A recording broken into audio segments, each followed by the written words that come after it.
Let's speak to our Ali Fortescue, who's at one of the places protesters are set to gather this afternoon. Ali, where are you, and have the crowd started gathering?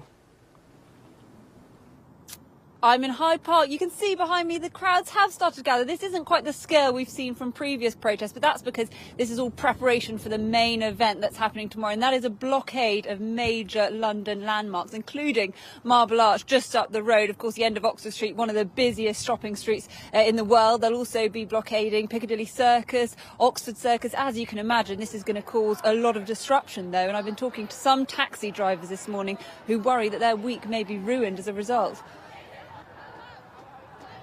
It's just another thing that we've got to contend with all the time. The job's getting harder and harder to actually get around and do our work.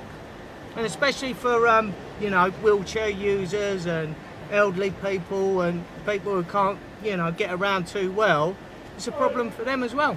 Just has a knock-on effect. So everything comes to a standstill,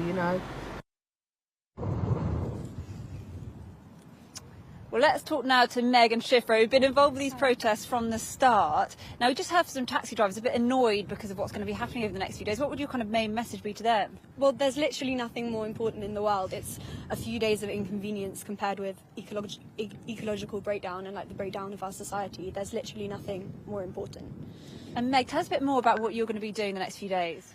So we'll be based at the youth section, which will be in Piccadilly Circus. And the main aim is to create disruption for the public and obviously the government, but also just to have a good time and get people aware and involved and get people to come along and educate themselves and each other about what's going on. And do you think there's a need for more young people in particular to be involved in this kind of thing? Absolutely. It's very much our future, and it's very a palpable feeling among the young people that it's our responsibility to act because it's our future that is going to be upset.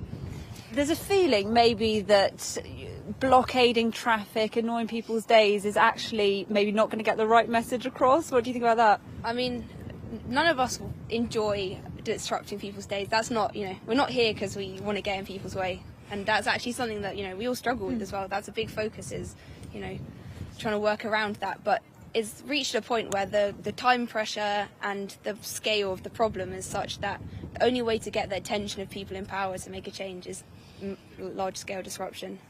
Okay, thank you very much. Well, more than 2,000 people expected already have signed up to this protest tomorrow. Thousands more expected to be joining. The scale of the disruption yet to be seen, but I think we'll see more tomorrow about whether people are talking about this for the right reasons.